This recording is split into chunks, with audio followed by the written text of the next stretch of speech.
It is with great pride and joy, and even a little relief.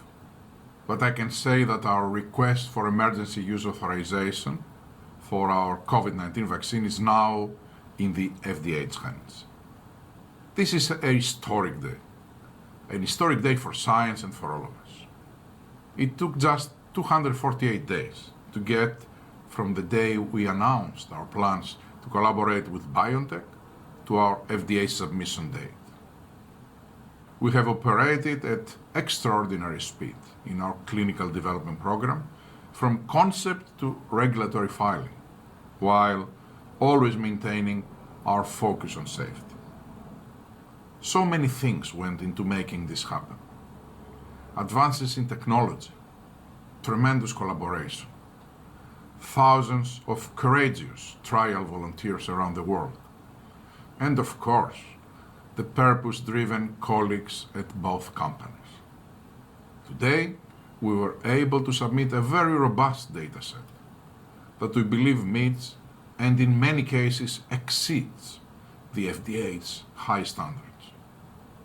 Our vaccine candidate has demonstrated efficacy of 95% against COVID-19 with no serious safety concerns observed to date. Of course, the journey is not yet complete.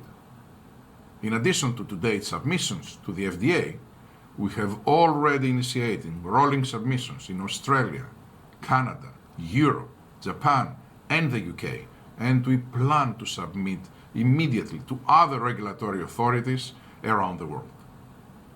We also look forward to the upcoming VRBPAC discussion in December in the US. Lastly, we will continue the work already underway to make sure we can begin shipping the vaccine immediately after authorization or approval.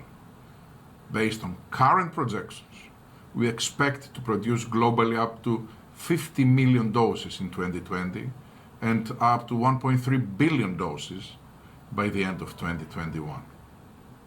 I want to thank everyone who volunteered to participate in the clinical trial, our academic collaborators and investigators at the study sites, and our colleagues and collaborators around the world who have been working day and night to help ensure that science will win.